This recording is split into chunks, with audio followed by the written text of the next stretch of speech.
Muito bem. Paulinha, ainda falando na Rede Globo, o Mion falou um pouco mais sobre a estreia dele na emissora, né? Falou que vai ser muito divertido, muito alegre. Inclusive, tem até a chamada, a gente tava vendo, né, Vini? Realmente muito pra cima, muito game, sabe? Aquele negócio. Uau, meu Zerá! Vou estar com você aí no sábado. Vou assistir, tô curiosa pra ver o resultado.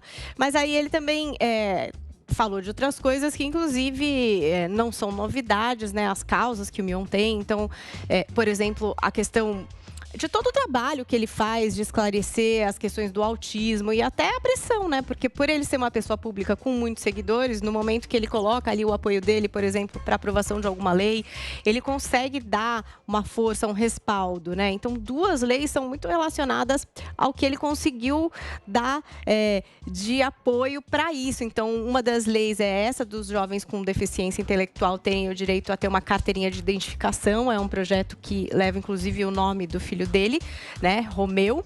E aí, uma outra coisa que ele conseguiu foi a questão do censo incluir a contagem de autistas na população brasileira. E aí, nessa conversa que ele teve com o UOL, ele falou assim, foi uma vitória, né? Mas daí o que aconteceu? Cancelaram o censo, né? Então, damos um passo e tomamos duas rasteiras. E aí, mais uma vez, ele trouxe a crítica ao ministro da Educação, Milton Ribeiro. Vocês se lembram, a gente trouxe aqui a discussão para o Morning Show, o Adriles não estava, então hoje ele vai ter a oportunidade de comentar. Quando ele, numa entrevista, disse que crianças com deficiência intelectual atrapalham o aprendizado das outras crianças em sala de aula. E aí o Mion disse o seguinte, esse cara é um irresponsável no momento em que você se torna uma pessoa que tem que representar os interesses públicos e não tem empatia, você está no lugar errado. Ele não tinha que estar lá. Então tá aí o que disse o Mion. Muito bem. Vamos conferir no sábado, hein? Tá chegando. O que você acha, Adriles, dessa fala do Mion em relação ao ministro da Educação? Você acha que ele é um cara sem educação mesmo? Como é que você vê a avaliação do Milton Quem que é sem Ribeiro? educação? O ministro da Educação? Isso. Não, eu acho que a fala do ministro foi evidentemente tirada de contexto, embora eu acho que ele tenha se expressado de maneira muito apressada, muito assodada.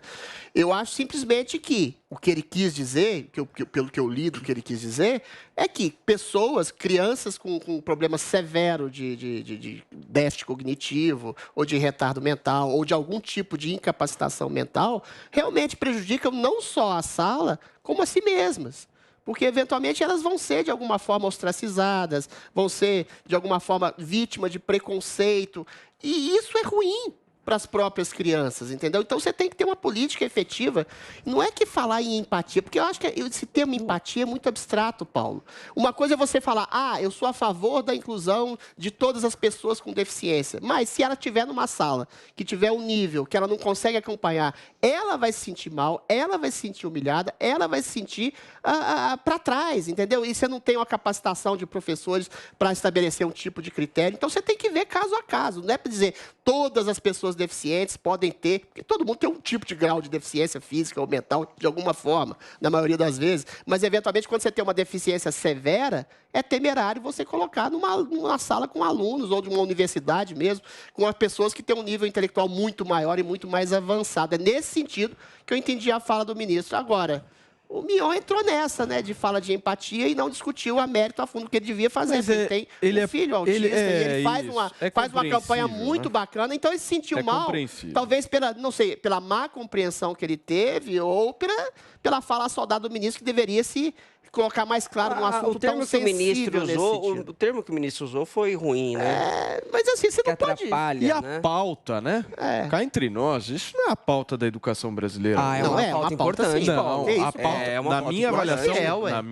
Deixa eu falar aqui. Paulo, inclusive, a inclusão Calma. O meu ponto é o seguinte, existe o problema da inclusão, com certeza, ele precisa ser debatido. Agora, o que eu acho que carece o ministro da Educação é falar de pautas que realmente afetem o sistema educacional brasileiro. Por exemplo, o ministro da Educação no Brasil tem que falar de escola em tempo integral. Não, Paulo, peraí, mas a inclusão é uma pauta fundamental. Precisa falar sobre isso. Pessoas têm crianças, a pauta da inclusão é fundamental. Eu não estou aqui desmerecendo a pauta da inclusão, pelo contrário. Eu só estou dizendo que eu acho que carece, por parte do discurso do ministro, de pautas que realmente afetem a transformação do sistema educacional. Paulinho, eu discordo pelo seguinte, o ministro tenta lançar luzes sobre um tipo de hipocrisia linguística que fala em empatia, mas não dá soluções. Se você começa a colocar crianças crianças com algum déficit cognitivo, com algum tipo de deficiência mental, sem nenhum critério, você vai prejudicar, não é só os outros alunos, como os professores, você vai prejudicar as próprias crianças. Então, tem que ter um critério. O que ele deveria fazer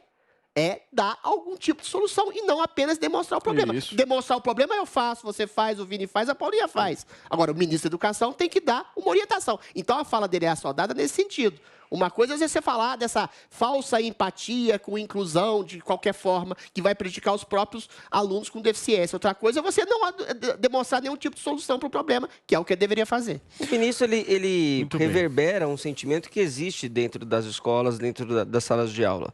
Né? Foi isso que eu tentei trazer. E todo mundo tem medo de falar sobre. Todo mundo tem medo de falar sobre. É isso aí. Até porque quando fala também vem uma... Né? Tem uma falta de empatia, uma você reação, é massacrado. vem uma reação muito forte. Eu tentei trazer isso aqui a primeira vez que a gente falou, né? De conversas com educadores. Você tem medo, as pessoas têm medo de falar sobre isso. De que trazem esse sentimento também. Paulinha, professores falam, Paulinha. Você é massacrado. Mas eu não estou falando isso. Presta atenção, Vini, você confunde um pouco. Eu acho que a crítica que vem em relação a você não foi em relação a isso. Acho que todo mundo sabe que o sistema educacional brasileiro talvez tenha que se preparar muito melhor para receber essas crianças, com certeza. Porque a gente tem a notícia de escolas que não tem nem sabão para lavar a mão, para, entendeu? Não tem condição nem para aluno. O preparo do professor é uma necessidade, é alguma coisa que tem que acontecer. Acho que isso é ponto pacífico, todo mundo sabe disso. Perfeito. Eu acho que o ponto que os pais que têm crianças com essas necessidades entendem é assim, o que a Adriles falou, porque aí a criança vai ser alvo de bullying. Eu acho que a criança, na verdade, ela é uma oportunidade do entendimento da diversidade dentro da escola. Mas não é só bullying, ela não vai conseguir aprender, Paulo. Espera, mas entenda uma coisa, aprender também entender as diversidades, as necessidades do outro, e isso é uma grande lição. Eu acho que isso faz parte do aprendizado. Então, eu acho que é nesse ponto que os pais entendem... Os pais, mas os professores não. Os professores que estão preparados, sim, entendem da mesma forma. Não estão preparados. Mas não é só questão de preparados. Mas o preparo do professor... Mas, Paulinha, você está falando como se fosse uma coisa geral, aluno deficiente. Há deficiências que são severas e graves. Como é que você vai medir o grau de deficiência do aluno que tem possibilidade cognitiva de estar lá aprendendo? Às vezes ele não consegue. Mas posso te falar, Adriles? Vai também fazer uma pesquisa. Generalizar é complicado.